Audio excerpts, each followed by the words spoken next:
Man ir gadījies dzirdēt, ka latgaliešu literatūra ir terra incognita Latvijas tekstualitātes kartē, ka tā ir arhaika un retromānija, ka attiecīgajā lauciņā rušinās margināļi vai outsideri. Skarbāku vārdu cienītāji saka, ka latgaliešu literatūrā ir pulka diletantu un grafomānu. Taču latgaliski rakstošu autoru nemaz pulka nav. Šobrīd ir aptuveni 40 cilvēki Latgalē, Latvijā un citur pasaulē, kuri vairāk vai mazāk regulāri raksta un publicēja liriku, epiku, liroepiku, dramaturgiju latgaliski. Pirms runāt konkrēti par dēļu literatūru, ir nepieciešams tādā kā ievadā minēt par divām ar dēļu literatūru tieši nesaistītām lietām. Jo dēļu literatūra nav autonoms, bet kontekstuāls fenomens, kā jau viss uz pasaules. Ir tā saucamā holistiskā literatūras zinātne, kur aicina analīzes gaitā uz tekstu lūkoties maksimāli un atbilstīgi plaši. Izvērtēt ārpus literāro faktoru ietekmi uz teksta saturu, formu un recepciju. Šādā rakursā ir svarīgi pieminēt divas blakus literāras notikšanas, kuras ar latgaliešu dēļu literatūru būtiski korelējas. Pirmais.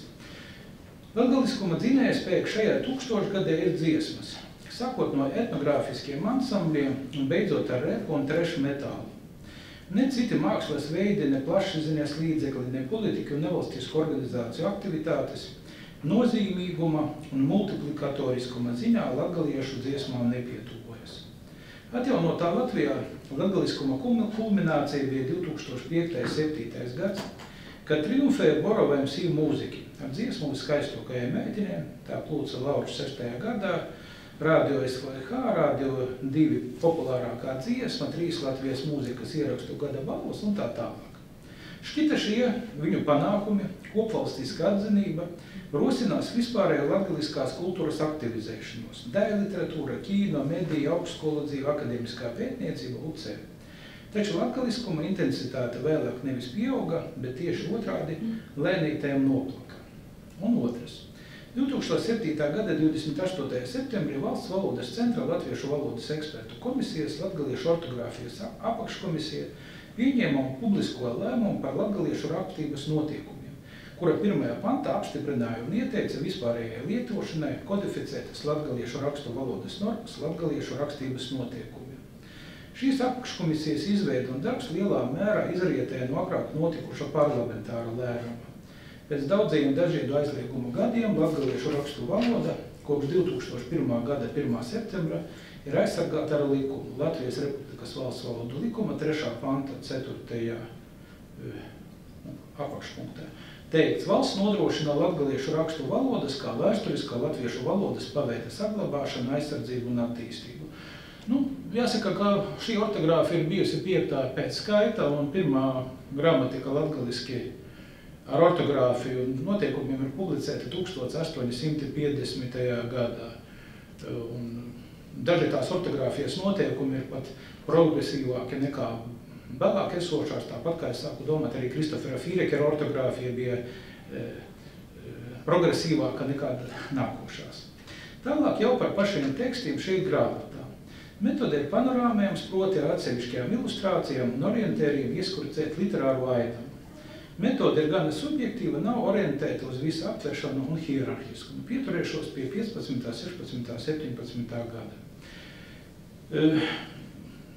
Latgaliešu literātiem 2015. gadā bija ļoti grūta dzīve, jo 2014. gadā Ilze Sperga publicēja savu stāstu krājumu Dzēvēju. Pēc tādas grāmatas, ir ļoti grūti kaut ko darīt tālāk, lai nepadomātu, lai nepaskatīties, kas ir, lai šī grāmata ir bijusi, varbūt tiešām nenovērtēta. Ilze Sperga, mēs viņu varbūt pazīstam arī ar pseidonīmu Zelma Kuprijanova. Žurnāla Karogs pirmsnāves gados bija publicēts viņas stāsts Formula latviešu valodā, kurš arī izraisīja gana skandalozas pārdomas. Viņas stils ir ļoti īpatnējs, varbūt pat, es neteikšu unikāls un ka viņa to visu izdomājusi, bet Latvijas kontekstā viņa raksta ļoti savdabīgi. Tas ir, apmēram sajaucot iekšējo monologu ar cilvēku, kurš visu laiku staigā un komentē, ko viņš dara. Ir tādi cilvēki, kuri staigā un visas savas domas un darbības, tad redzu krūzi, manā prātā tās un tāds dīvains psiholoģisks stāvoklis, un šādā veidā viņa arī šo stāstus ir konstruējusi. Vai šādiem stāstiem varētu būt turpinājums? Nu, pauze ir ilgāka un varbūt netik daudz saistīta ar viņas ģimenes stāvokli, bet ir literāri teksti, kuros ļoti grūti ir turpināt, tāpat kā Ozoliņa Dukti vai Džoisa Ulisu, nu, vienkārši tu jūti, ka tradicionālajā sižetiskajā literatūrā tev ir daudz tālāko ceļu, bet īstenībā šajā situācijā es jau arī jūtu, ka viņa gandrīz vai to ar vienu grāmatu, ar šādu īpašu metodi ir sevi izsmēlis un kaut ko vēl piedāvāt, ir ļoti sarežģīts jautājums, jo vienkārši tu ar citu rakstības stilu ir iespējami daudz citi ceļi, un tādēļ šeit varbūt Ilzes Spergas grāmata ir ļoti unikāla, bet vai mēs varēsim sagaidīt viņas turpinājumu, būtu ļoti grūti teikt. Bet jebkurā gadījumā visi nākošie autori, par kuriem es runāšu trijiem, viņi, protams, ir iespaidojušies no Ilzes Spergas un viņas rakstības stilā, un arī no tā, ka viņa ir bijusi arī nometņu vadītāja daudziem autoriem. Tas pats nākošais autors, par kuru es runāšu, Raibijs Suņs, ir kādreiz piedalījies nometnēs, rakstniecības nometnēs, kuras Ilze organizē, valodas kursos un tam līdzīgi. Raibijs Suņs 1983. gadā dzimis cilvēks, līdz pirmajai grāmatai jau nonāca 2011. gadā, kad iznāca viņa stāstu krājums Pirma siltī. Grāmata izraisa interesi tīpaši latgaliešu jauniešos. Varbūt tas nav tik svarīgi, bet 7. 8. gadā Raibijs Suņs, tas ir viņa pseidonīms, Raibijs Suņs, mācījās Literārajā akadēmijā kopā ar Ievu Plūmi, Kristīnu Ubergu, Daci Štenbergu, prozaiku grupā, kur konsultants kurators bija Arvis Kolmanis. Var daudz diskutēt par to, vai dzējošanu stāstniecību var iemācīties, bet šāda veida nodarbībās pavadītais laiks parasti neiet zudumā. Vienmēr kaut kas izmainās vismaz skolotāja zemapziņā, tā saucamajā muguras smadzeņu līmenī. Un 2015. gadā iznāca viņa stāstu krājums Zelta tesmiņi. Tā pašā agrāk zināmā Raibo Suņa, taču pseidonīmā tika atmests Suņs. Palika tikai palamveidīgais apzīmētājs nekorektā latgaliešu pareizrakstībā Raibijs.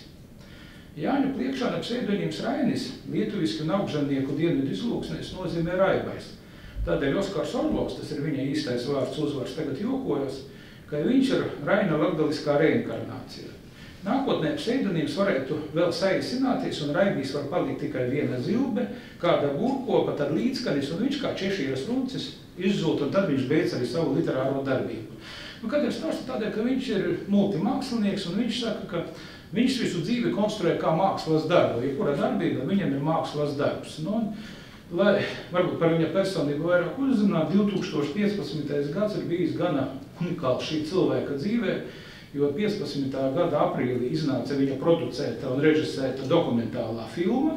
Augustā iznāca kompaktdisks mūziķa grupai, kur viņš ir frontmens, un novembrī iznāca stāstu krājums, viena gada laikā filma, disks un grāmata. Grūti teikt, vai vispār Latvijā kāds varētu šādu puslīdz Ginesa rekordu atkārtot.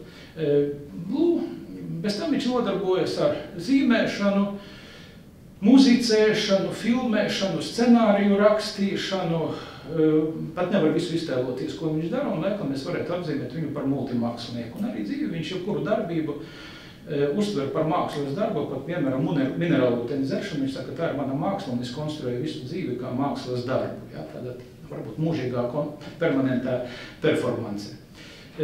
Kādā veidā tas atainojas viņa stāstu krājumā Pirma siltī? Tas ir otrais stāstu krājums, un kādas ir īpatnības, kas varētu raksturot viņa stilu. Pirmkārt, viņš ir komisks, skarbs realists. Protams, mēs jūtam, ka parādās tas, ka viņš iesūcis savā prozaiķa tekstos to, ko viņš darīja ikdienu. Ilgus gadus viņš ir bijis radiostacijas rīta modinātājs un joku moderators. Un tiešajā ēterā veidot dialogus. Un laikam mēs saprotam, ka tieši dialogu meistarība viņam ir tas smalkākais, jo viņš ir arī darbojies un pats piedalījies un uzstājies ar stand-up komēdijām. Tātad, ja tu proti darīt stand-up komēdiju, tad tās dialoga forma, kura tiek konstruēta īpašā formā, ka tas nav kaut kāds balasts, kā visbiežāk var gadīties, kā dabas apraksti vai dialogs kaut kur balasts, bet viņam tieši dialogi, kuri veidojas gandrīz vai pēc stand-up komēdiju paraugiem, iet un sagaidās tāds negaidīts atrisinājums, un mēs dzirdam aizkadrā aplausus, aiziet tālāk.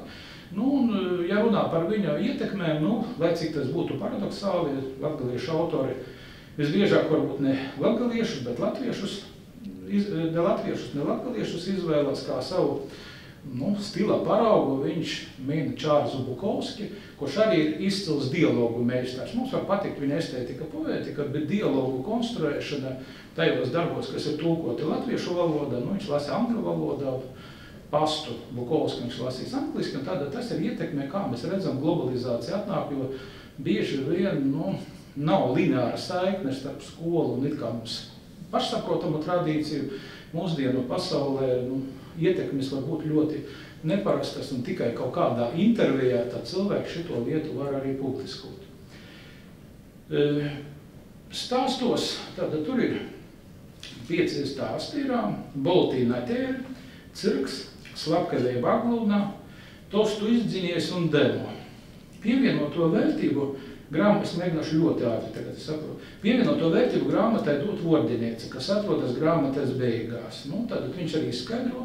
Nosaukums Zelta ķesmiņi ir ņemts no latgaliešu undergrounda mākslinieka, kurš pazīstams ar sekvārdu Gunciks vai dziesmas kultūrists. Daļai lasītāji šī nosaukuma varbūt neizteiks neko, bet daļa no viņiem atpazīst to Džeku, kas ierunāja filmas latgalis. Ir gadījies tāda mode, paņem tur Džeki Čana vai Švarcnegera filmas un sataisīt visādus runas, un dīvainā kārtā, jauniešu vidē tas ir superhīts un atpazīstamība. Ja? Un nosaukums tātad Zelta ķesmiņi ir sava veida krātuvē, kur sapulcējas visi Raibos stāsti. Viņš to mēģina veidot konceptuāli, katru stāstu veidojot, tā, lai tie visi 5 būtu kaut kādas dīvainas debesu puses, bet ne 4, bet 5 viņam ir iztēlots. Un ienāk arī ļoti daudz masu kultūras, dažādu klišeju, piemēram, var just, ka viņš ir tagad pabeigs magistratūru filologos, arī filologs, kā Īlens izlien cauri tur cirka māksliniekā vai just Kārļa Zariņa ietekmes un tam līdzīgi, tomēr tā filologiskā izglītība, no tās ir grūti atbrīvoties rakstniekam.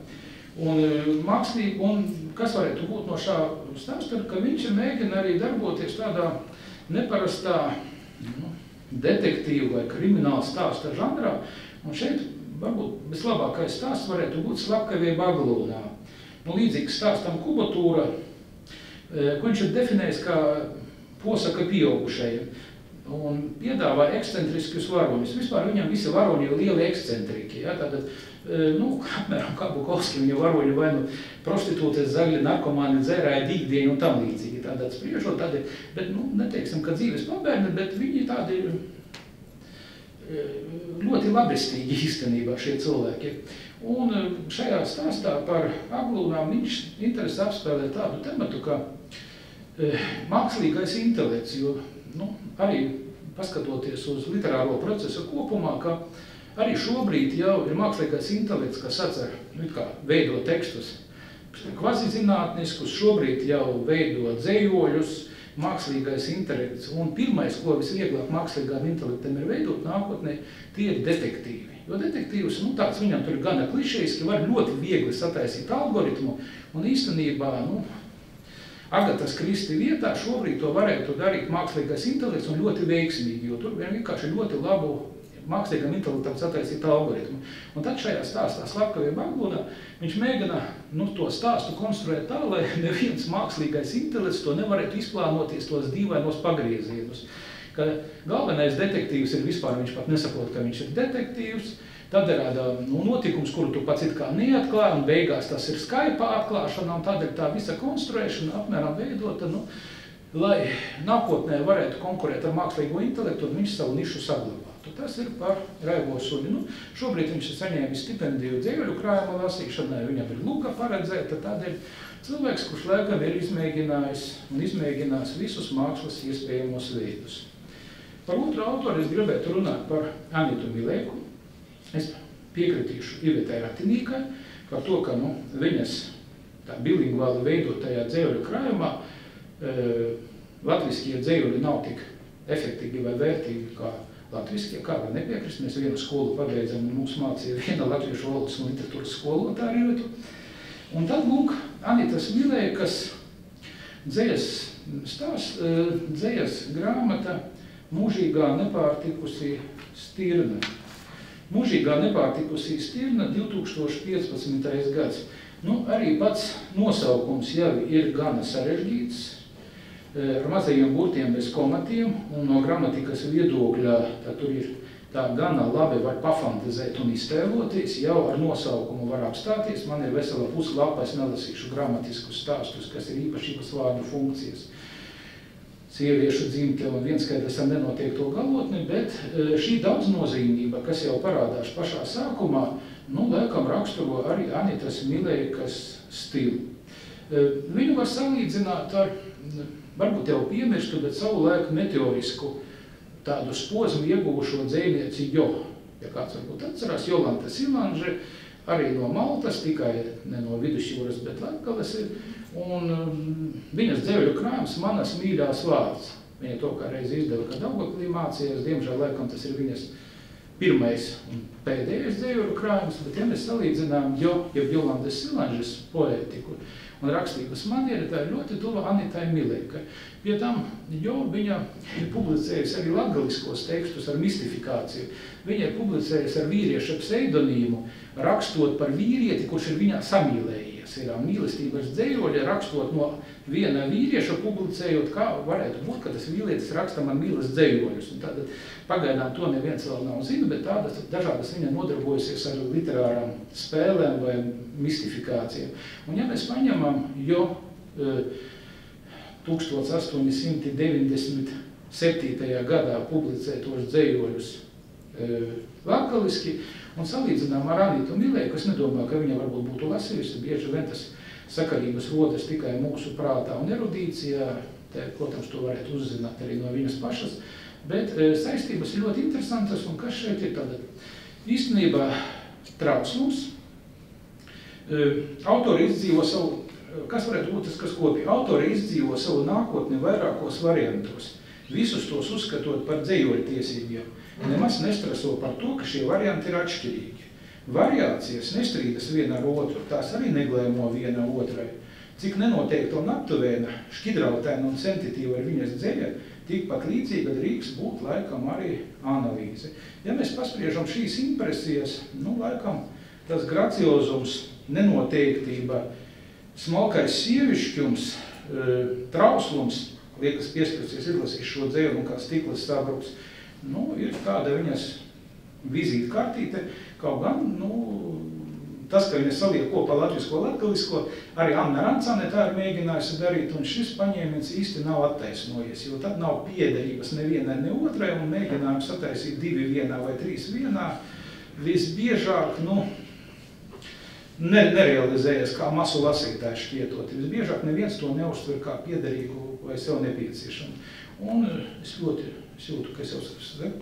Pēdējais, ko es gribētu runāt par šī gada, par romānu. Par romānu ir jārunā, jo tas ir latgaliešu literatūrā 19. romāns.